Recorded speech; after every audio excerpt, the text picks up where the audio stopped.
Before we start today's show, we want to invite you to stick around at the end of the episode to enjoy a preview of a new podcast that premieres on July 14th.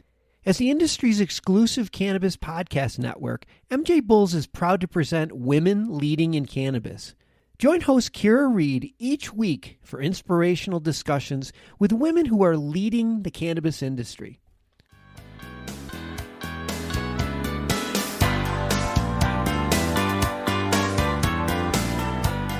Welcome to another episode of Hemp Barons. I'm Dan Humiston, and on today's show, Joy travels to the front line of the research community, speaking with professors at leading New York State universities about their hemp research, their recent discoveries, and how they're providing opportunities for their students to help this amazing plant reach its full potential. Let's join Joy's conversation with Dr. Jennifer Gilbert-Jenkins and Dr. Jared Nelson.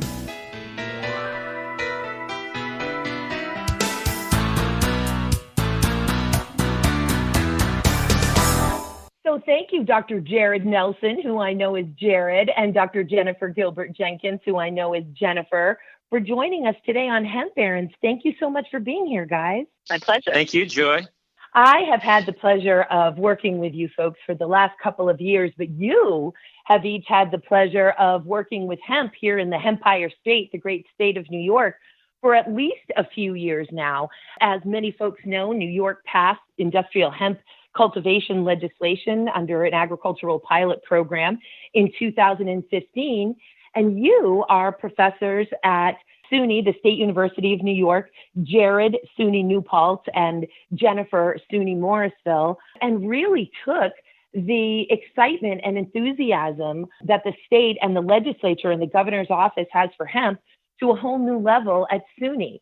Jennifer, you're more in the agronomy, the farming, cultivation aspects of that program. And you, Jared, who has some 20 years stretch experience in the fiber reinforced plastics industry, are taking sort of the reins with processing. If we could start with you, Jennifer, what could you describe as SUNY's involvement in the reemergence of this crop here in the great New York State? Well, I think that we see the potential in this crop, and as a agricultural school, we see our job as training the agricultural producers of the future. And so it was important to us to be on the forefront of reintroduction of hemp so that our students can jump back into the field and can be the growers of the future. And what classes are offered, courses, or even, I don't know if there are degrees yet around hemp being offered, but can you tell the listeners what SUNY is offering in terms of those classes? Well, there are courses where hemp is a part of the curriculum, and there are courses where hemp is the curriculum. So we now have a cannabis minor, and the cannabis minor covers all aspects of the plant cannabis sativa, so from industrial hemp through adult use. And we're looking at both agricultural field scale production as well as horticultural production. So it's myself and colleagues in the horticulture department that are teaching courses on growing and a little bit on business management. So there's a number of courses there. Specifically this fall, their introduction to horticultural methods of production that are happening. And then next fall, I'll be teaching an industrial hemp growing and processing course where we'll be looking at grain and fiber production as well as some alternative ways of growing for CBD and the processing facilities that are developing around the state and visiting those and seeing what's happening. But then in just our typical courses, so in my field crops course where I teach about all different field crops, there are units that bring in hemp because that's really the way that I see that fitting into the agricultural landscape. You don't have corn farmers and you don't have hemp farmers, you have crop farmers. And hemp is going to be one of our crops in the rotation. And so any production system needs to know how to work with this crop.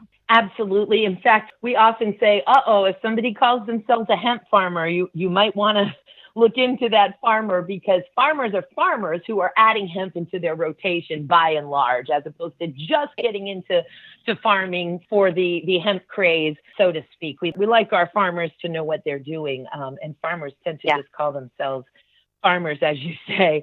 And I'm going to come right back to you in terms of the really important research that you're doing with variety trials, that being sort of step one here in the United States. But let me move on for a moment to Jared.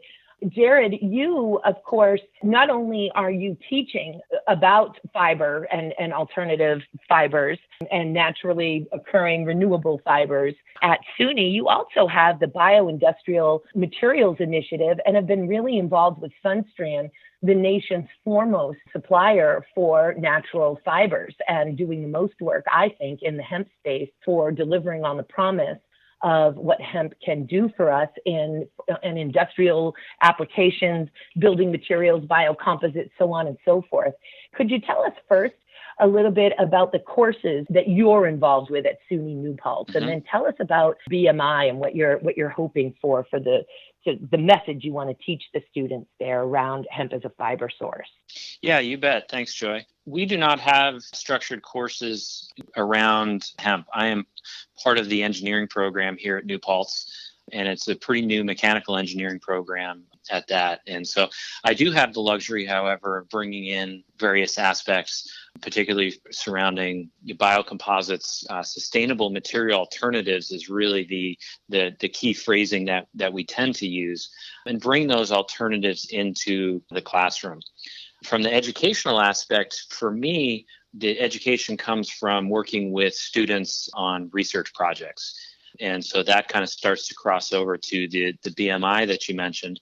And so the Bioindustrial Materials Institute, as it exists right now, it's a partnership that consists of myself. Jen is a key part of that. And then also Ron Busenel from Union College and Dan Walczyk from RPI. And so we are focused on really trying to bridge the gap so that we can develop key understandings of bioindustrial material capabilities. And as noted a few minutes ago, here in New York, that key focus is on hemp. And so hemp is really at the forefront of what we're working with. So to kind of loop back a little bit, really the learning capabilities and the opportunities for students to get hands-on experience working not just with hemp, but primarily with hemp, but also with flax and canaf and other sustainable alternatives. I have research projects that are ongoing, independent studies where I have groups of students that come in and they're interested in working with these materials, perhaps pursuing a master's degree and getting an idea of what research is like. I think the real win in this is not only do these students get the opportunity to learn about these materials, one of the key outcomes we always try to accomplish is to ensure that these students have the opportunity to go speak to others about the work that they're doing. Excellent. And communicate about it. So many more questions to ask you. And moving back to Jennifer for a moment, fiber and grain. So as folks often hear me say on the show, thank goodness for hemp extract. Thank goodness for CBD, delivering a much needed cannabinoid to an entire race, the human race, which is suffering from endocannabinoid deficiency syndrome. And also folks are learning about the many uses of this versatile, valuable plant through CBD. But as folks often hear me say, I've been an oilseed and fiber girl for 30 years, and hemp CBD sort of hit us like a ton of bricks 6 years ago. And again, so grateful for it. And also, we have these private jokes at the conferences that both Jennifer and Jared and I attend, where we sort of gnaw holes on the inside of our cheeks going, when is someone going to talk about fiber and grain? When is someone going to talk about the fact that this is, that as a grain, as a food, the hemp seed is the superfood that deserves a super cape. And then in terms of fiber capabilities, and particularly even on the nano scale, which we didn't know about 25 years ago, I mean, this is the world's most valuable biocellulose. So you are doing most of your research on grain and fiber crops in terms of variety trials. Is that right, Jennifer? Yeah, and in fact, we're not really doing that many variety trials. We're really doing nutrient trials. And so I have a few different varieties each year, but I'm really focusing on the agronomy side of it, of all fiber, grain, and dual-purpose fiber and grain varieties. Again, the variety trials are the most important work right now because we need to figure out what varieties will grow here in the United States.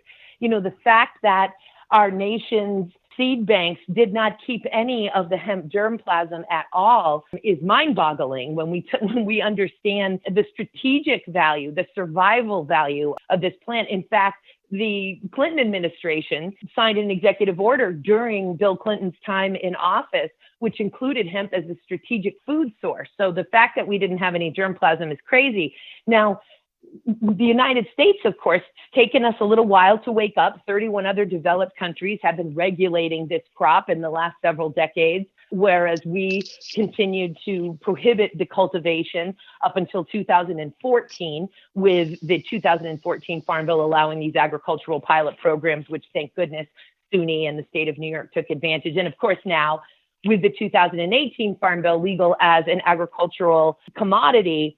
But those 31 other countries where there are indeed certified pedigreed seeds, which are such an important part of agriculture, and we've got these global seed certifying agencies such as AOSCA, and the OECD has had these wonderful criteria and certifying schemes in place for hemp. But hemp that grows well and has a beautiful nutritional profile in Canada or Manitoba, let's get specific, northern Manitoba, isn't necessarily going to grow the same in Kentucky, may not even grow the same in the state of New York. And the same thing with fiber varieties.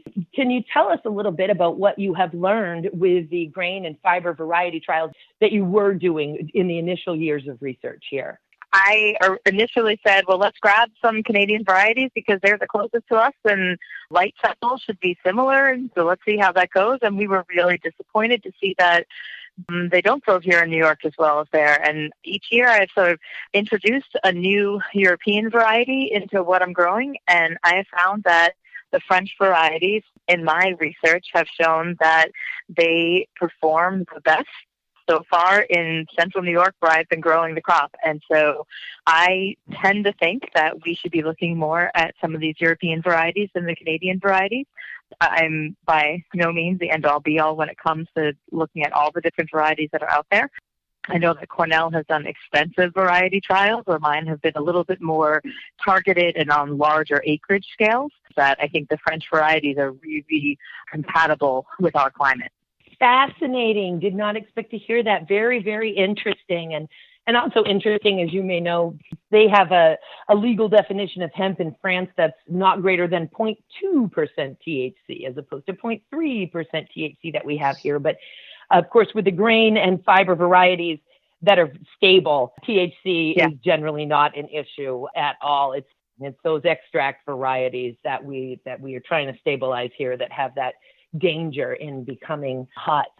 And you have grown some fiber varieties as well, is that right? Most of the varieties that I've grown have been dual purpose and not fiber only. We've been looking at how to get them to grow like a fiber variety instead of like a grain variety. Which is so important. And again, these dual crops or even tri-crops, that's really asking a lot of the plant, of course. But as we often say, we can use every single part of this plant, and there are really no byproducts of the hemp industry or of even the hemp agricultural industry. There are only co-products. There are valuable and rare triterpenes in the root ball that are not found anywhere else in the plant, that have tremendous research and history as a medicine and with various skin ailments as well. And of course, that valuable seed, the stalk, the outer bast fiber, that bark, the inner woody core, the hurd, and then, of course, the grain. So we can use it all. So thank you for doing this important work on how can we go grow crops that allow us to harvest all of the uses of this plant, because, of course,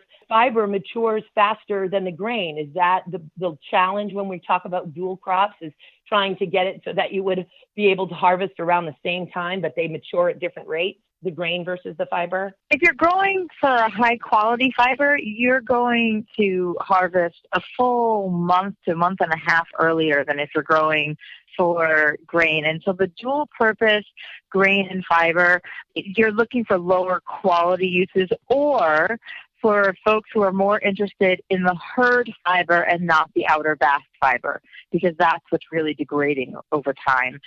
In New York State, it seems like these dual-purpose crops are better for harvesting for single purpose, but that they are good for either single purpose, than to harvest them for that dual purpose. mostly because once we get to grain harvest season, this is a really hard time to adequately wet the rest of the fiber. And so there are some confounding problems in there.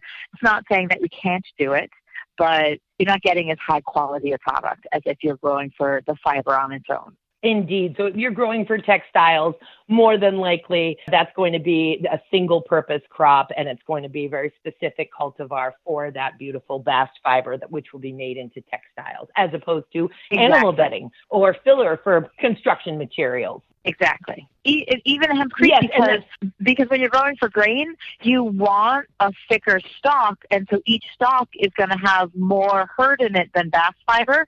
So our dual-purpose crops are better suited for things like hempcrete. And that's exactly what I mean by fillers for building materials, which hempcrete, of course, being a mold, rot, fire, and pest-resistant construction infill. Don't get me started on hempcrete. Oh, my God, we'll turn it into the hempcrete show, Miss Jennifer. You know that's my favorite product of all the many thousands. And Jared, moving over to you, what is the most exciting research that has happened, to the extent you're even able to tell us about it, of course, exciting research that's happening right now at SUNY, and then maybe, if you're allowed to tell us, a research project that you may have going on even outside of SUNY in another endeavor? I work a lot with Jen, and I have a bunch of fiber that she has supplied me from her nutrient trials from last year predominantly. We're working through that right now. We're also working through Larry Smart's group at Cornell, doing a lot of variety trials. And so we have a huge number of samples from them that we're trying to start working through as well, and looking forward to getting similar samples from both groups from this year's crops. So the exciting thing to me is, let's use the dual purpose as an example that we were just talking about.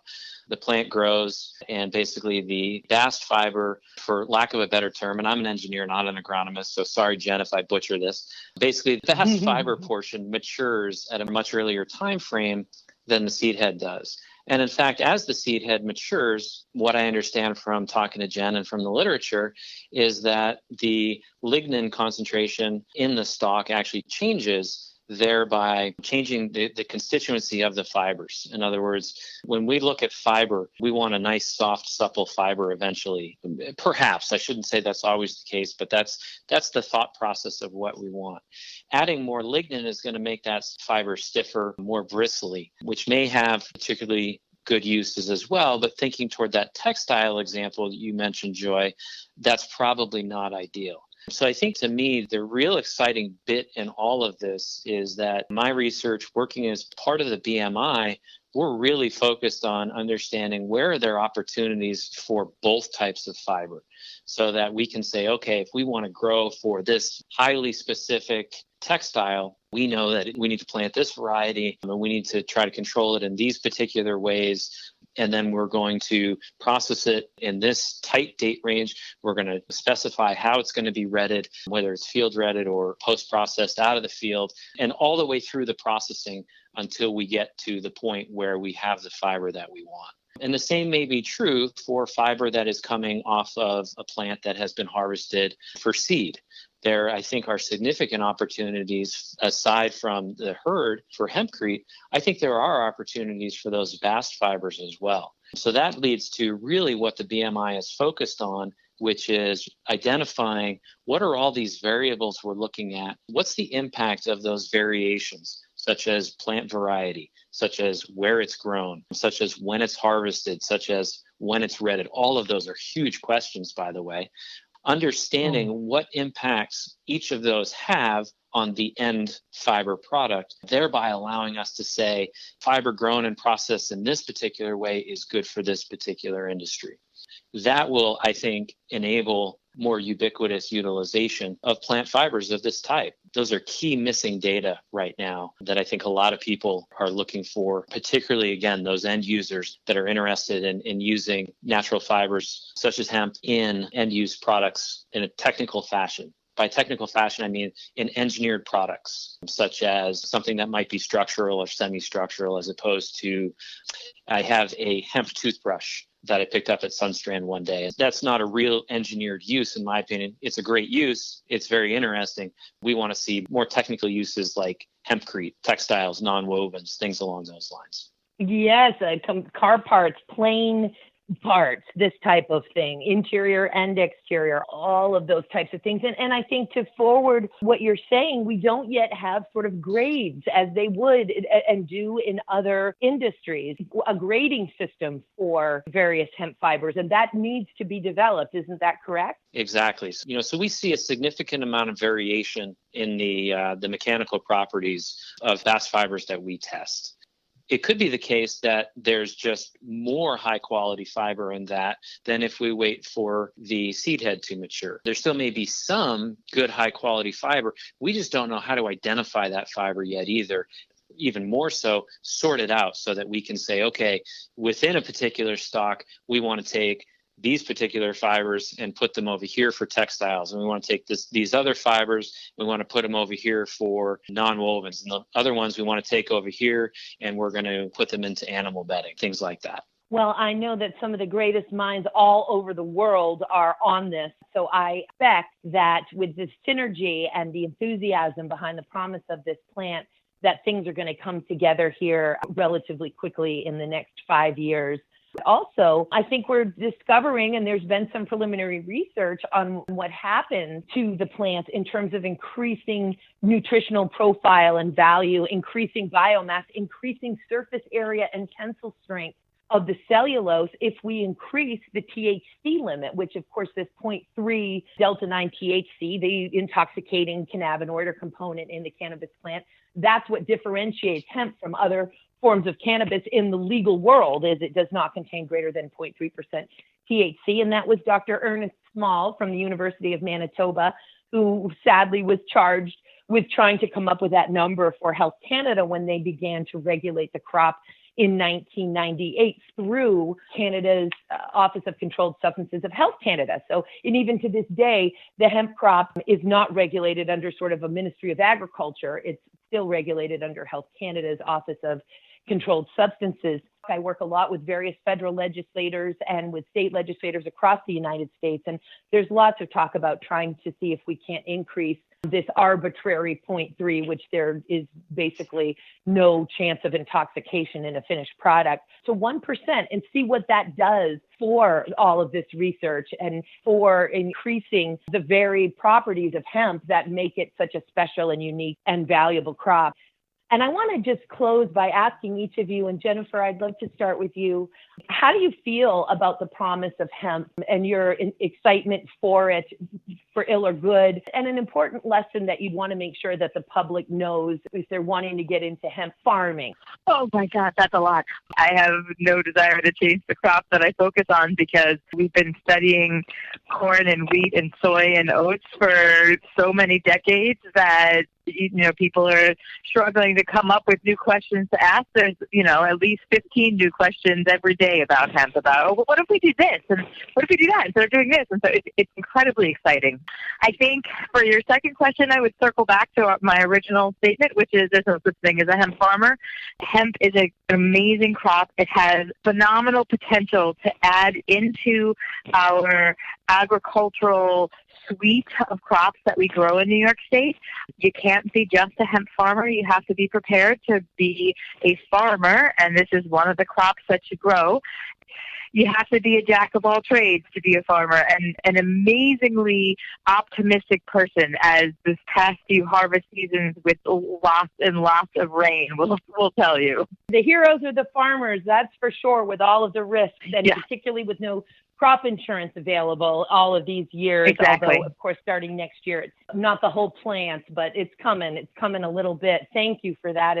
And Jared, same with you, your level of enthusiasm for the promise of this plant, and then a lesson you would want the public to know if they're thinking about getting into processing. Distinction. I get probably 10 emails a day that talk about processing, and I read a sentence or two further, and I realize they don't mean the type of processing that I mean when I talk about processing. It's a tough market. The task that I mentioned that the BMI is undertaking is incredibly difficult. There's a lot of information there. The processing business, as anyone who is in it can tell you, is not easy. So if we take a quick second and run through it, talking significant equipment for decortication. So this is assuming that you're buying retted fiber, right?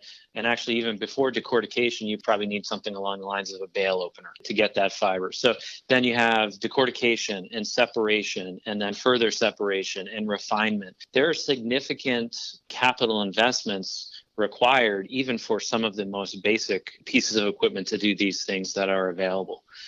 The flip side of that is, and this is the tact I've chosen to take and helps me remain optimistic and excited about this, is I think that most of the people that I know, myself included, look at this as an opportunity. I think Jen encapsulated that well in her answer a minute ago. And I think the same thing is true on my side. There are all these questions that need answering, but we have the opportunity to go in and address and figure out unique answers. And the real win in this is sustainability. Farmers are able to have a profitable crop. We have a positive social impacts. And the biggest one that most people focus on was sustainability, the green alternative that these fiber options can bring. That's really exciting to me.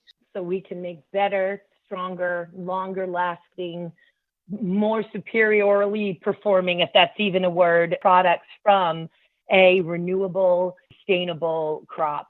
So exciting. And it's just an honor and a pleasure to be experiencing this revolution with you right here in the great state of New York. Jared and Jennifer from SUNY New Paltz and SUNY Morrisville, thank you so much for being with us today and for everything you do for this crop. Thank you for having me. Thank you, Joy. Appreciate being here. Always appreciate talking next to Jen. She makes me sound smart.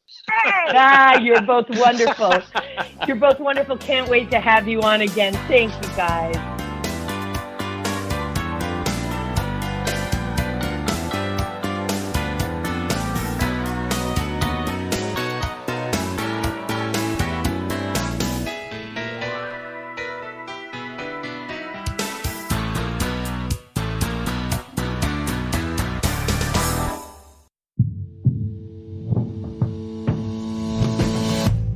Tell me, boy, you make me so bored. You need to walk the other way. I tell you once more. Please get out of my way. I don't want you no more. We're done here, boy.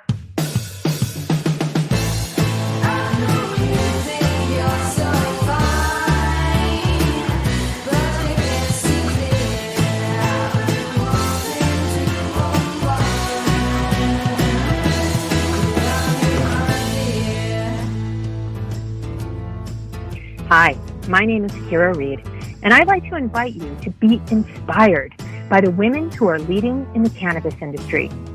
Each week, we will discuss empowerment, leadership, and what it means to be a woman in charge in marijuana, hemp, and CBD.